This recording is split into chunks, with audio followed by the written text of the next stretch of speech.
নমস্কাৰ সকলোকে নলেজ আছামৰ অন্য এটা ভিডিঅ'লৈ আপোনালোক সকলোকে স্বাগতম জনাইছোঁ। আমি আছাম হিষ্ট্ৰীৰ ওপৰত এটা চিৰিজ আৰম্ভ কৰিছিলোঁ। তো সেই চিৰিজটোৰ অন্তৰ্গত আহোম ডাইনাষ্টিৰ এইটো 4 নম্বৰ ভিডিঅ'। আজি আমাৰ বিষয়বস্তু হৈছে ৰুদ্ৰসিংহৰ ৰাজত্বকাল। ইয়াৰ আগৰ ভিডিঅ'টোত আমি গদাধৰ সিংহৰ ৰাজত্বকাল সম্পৰ্কে বিস্তৃতভাৱে অধ্যয়ন কৰিছিলোঁ। তো গদাধৰ সিংহৰ মৃত্যুৰ পিছত ৰাজসিংহাসনত অধিষ্ঠিত হৈছিলে তেওঁৰ ডাঙৰ পুতেক লাই অৰ্থাৎ ৰুদ্ৰসিংহই। ৰুদ্ৰসিংহৰ ৰাজত্বকাল আছিলে 1696 পৰা 1714 খ্ৰীষ্টাব্দ। তেওঁ ৰাজসিংহাসনত নিজকে অধিষ্ঠিত কৰিয়ে পোনপ্ৰথমে তেওঁ কি কৰিছিলে, যিটো শিঙৰি ঘৰ উঠা চেৰিমনী আছিলে সেই চেৰিমনীটোতো তেওঁ এবলিছ কৰিছিলে। অৰ্থাৎ আমি সকলোৱে জানো যে চুডাংফা বা বামুণী কোঁৱৰে যেতিয়া পোনপ্ৰথমবাৰৰ বাবে ৰাজসিংহাসনত নিজকে অধিষ্ঠিত কৰাইছিলে, তেওঁ এটা নতুন চেৰিমনী আৰম্ভ কৰিছিলে, শিঙৰি ঘৰ উঠা চেৰিমনী বুলি। সেই চেৰিমনীটোত কি কৰা হয়, এজন মানুহক ছেক্ৰিফাইচ কৰা হয়, অৰ্থাৎ তেওঁলোকৰ যি পূৰ্বপুৰুষৰ দেৱতা আছিলে তেওঁৰ আগত। তো এই ৰুদ্ৰসিংহই কি কৰিছিলে, সেই যিটো হিউমেন ছেক্ৰিফাইচৰ প্ৰথা চিংগৰি ঘৰঠা চেৰিমনীত, সেই প্ৰথাটোতে সম্পূৰ্ণৰূপে এবলিছ কৰি দিছিলে, অৰ্থাৎ নাইকিয়া কৰি দিছিলে।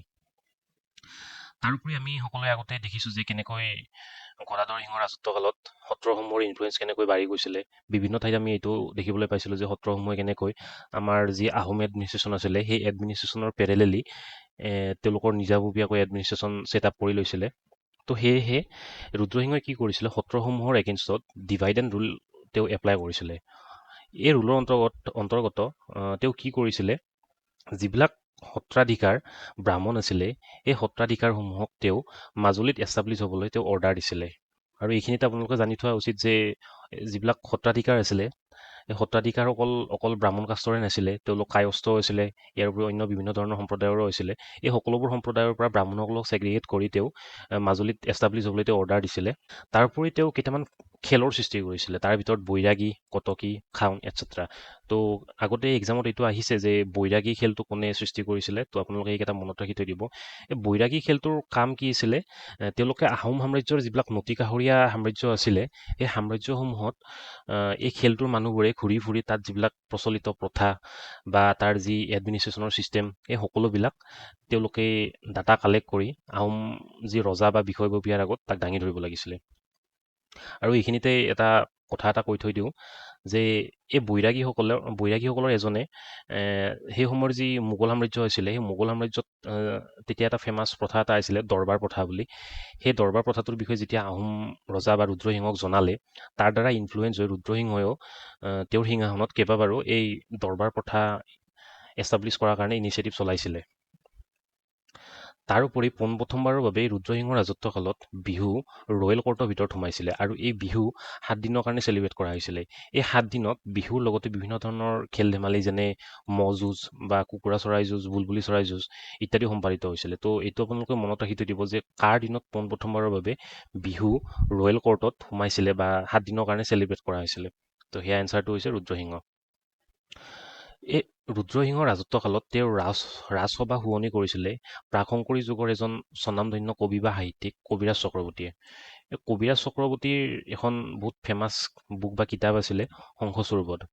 এইটো আগতে ভালেকেইটা এক্সামত আহিছে, তো আপোনালোকে এইটো মনত ৰাখি থৈ দিব যে শংখচূড়বধৰ ৰচক কোন। ইয়াৰ উপৰি তেওঁ কি কৰিছিলে, অভিজ্ঞানম শকুন্তলম আৰু ব্ৰহ্মবৈৱৰ্ত পুৰাণ এই দুখন কিতাপ তেওঁ অসমীয়ালৈ ভাঙনি কৰিছিলে। যদিহে আপোনালোকে জানে তেতিয়াহ'লে আমাক কমেণ্ট বক্সত মেনশ্যন কৰিব যে অভিজ্ঞানম শকুন্তলম কিতাপখনৰ ৰচক কোন আছিলে। তাৰোপৰি তেওঁ জয়দৌল, নামদাঙৰ যি শিলৰ সাঁকো, আৰু তাৰোপৰি তেওঁৰ মাতৃ জয়মতীৰ স্মৃতিত জয়সাগৰ তেওঁ খন্দাইছিলে। এইটো জনা যায় যে ৰুদ্ৰসিংহৰ আহোম সাম্ৰাজ্যত বিভিন্ন ধৰণৰ ইটাৰে নিৰ্মিত ষ্ট্ৰাকচাৰ নিৰ্মাণ কৰাত তেওঁ ফ'কাছ কৰিছিলে। তো সেই সময়ত কি হৈছিলে, তাহানিৰ আহোম সাম্ৰাজ্যত ভাল খনিকৰৰ অভাৱ আছিলে যিয়ে ইটাৰ দ্বাৰা ষ্ট্ৰাকচাৰ নিৰ্মাণ কৰিব পাৰে। তো সেয়েহে তেওঁ কি কৰিছিলে, বেংগলৰ পৰা এজন খনিকৰ যাৰ নাম আছিলে ঘনশ্যাম খনিকৰ, তেওঁ অসমলৈকে তেওঁক লৈ আহিছিলে। আৰু তাৰ এইমটো এইটোৱেই আছিলে যে ঘনশ্যাম খনিকৰে আমাৰ অসমত এদল নিপুণ খনিকৰ সৃষ্টি কৰিব। তাৰপিছতে ঘনশ্যাম খনিকৰে ইয়াতে এখন চিটি বা চহৰ এখন নিৰ্মাণ কৰিছিলে, সেই চহৰখনৰ নাম আছিল ৰংপুৰ।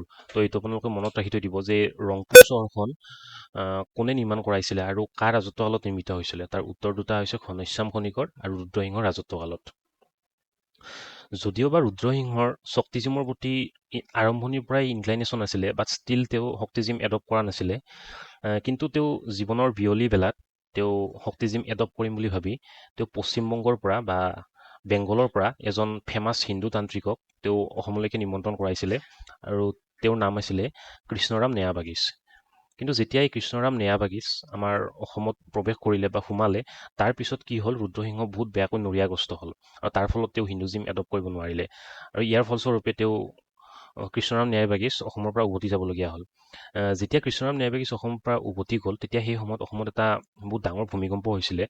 তো ৰজা সমন্বিতে আন সকলো জনসাধাৰণে এইটো বিশ্বাস কৰিলে যে কি হয়, এই অসমত যি ভূমিকম্পটো হৈছে এয়া এই কৃষ্ণৰাম ন্যায়বাগীশৰ ক্ৰোধৰ পৰিণতি স্বৰূপে হৈছে। তো সেয়েহে এই ৰুদ্ৰসিংহই কি কৰিলে, তেওঁৰ ডাঙৰ পুতেকক এনেকৈ অৰ্ডাৰ দিলে যে কৃষ্ণৰাম ন্যায়বাগীশক পুনৰাই অসমলৈকে ঘূৰাই আনি তেওঁ যাতে কৃষ্ণৰাম ন্যায়বাগীশক গুৰু হিচাপত গ্ৰহণ কৰে। তাৰপিছত 1714 চনত ৰুদ্ৰসিংহৰ মৃত্যু হ'ল। ৰুদ্ৰসিংহই আৰু কি কৰিছিলে, তেওঁৰ ৰাজত্বকালত তেওঁ এটা কনফিডাৰেচি বা সংযুক্ত বাহিনী এটা গঠন কৰিব খুজিছিলে, যিটোৱে আমাৰ ইষ্টাৰ্ণ ফ্ৰণ্টিয়াৰত বা বিশেষকৈ উত্তৰ পূৰ্বত হোৱা মুছলিম ইনভেজন প্ৰতিৰোধ কৰিব। যদিওবা তেওঁ এইটো সপোন দেখিছিলে কনফেডাৰেচি এটা গঠন কৰা, কিন্তু এই সপোনটো বাস্তৱত ৰূপায়িত নহ'ল, কাৰণ তাৰ আগতে তেওঁৰ মৃত্যু হ'ল।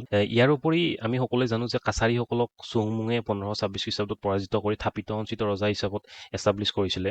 এই কাছাৰীসকলে ৰুদ্ৰসিংহৰ ৰাজত্বকালত তাম্ৰধ্বজৰ নেতৃত্বত পুনৰ এটা ৰিভল্ট কৰিছিলে, কিন্তু এই ৰুদ্ৰসিংহই তাম্ৰধ্বজৰ এই ৰিভল্ট ভালকৈ ছাপ্ৰেছ কৰিবলৈ সক্ষম হৈছিলে। তাৰপিছত যেতিয়া ৰুদ্ৰসিংহৰ মৃত্যু হ'ল, তেওঁৰ পুতেকে ৰাজসিংহাসনত অধিষ্ঠিত হৈ এই কৃষ্ণৰাম ন্যায়বাগীশক নিজৰ গুৰু হিচাপত গ্ৰহণ কৰি ল'লে। তাৰপিছত তেওঁক এই নীলাচল পৰ্বতত এষ্টাব্লিছ কৰিলে।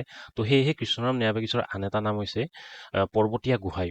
তো ইয়াত আপোনালোকে কনফিউজ নহ'ব যে পৰ্বতীয়া গোহাঁই আৰু পৰ্বতীয়া ৰজা দুটা বেলেগ বেলেগ হয়। পৰ্বতীয়া গোহাঁই হৈছে কৃষ্ণৰাম ন্যায়বাগীশ। তো আজিলৈ ইমানখিনিয়ে আছিলে। এতিয়া আপোনালোকলৈ এটা কুৱেশ্যন এৰিব বিচাৰিছোঁ। ইয়াৰ এনচাৰটো আপোনালোকে কমেণ্ট বক্সৰ দ্বাৰা আমাক জনাব পাৰে যে শংখচূড় বধ এপিকখন কোনে ৰচনা কৰিছিলে। অপশ্যনকেইটা হৈছে কবিৰাজ চক্ৰৱৰ্তী, মাধৱ কন্দলী, অনন্ত কন্দলী আৰু মাধৱদেৱ। ইয়াৰ এনচাৰটো আপোনালোকে কমেণ্ট বক্সত আমাক জনাব পাৰে। তো আজিলৈ ইমানখিনিয়ে আছিলে। নেক্সট আমি পৰৱৰ্তী ভিডিঅ'ত আকৌ লগ পাম। যদিহে ভিডিঅ'টো ভাল লাগিছে তেতিয়াহ'লে লাইক, শ্বেয়াৰ আৰু ছাবস্ক্ৰাইব কৰি দিব। ধন্যবাদ।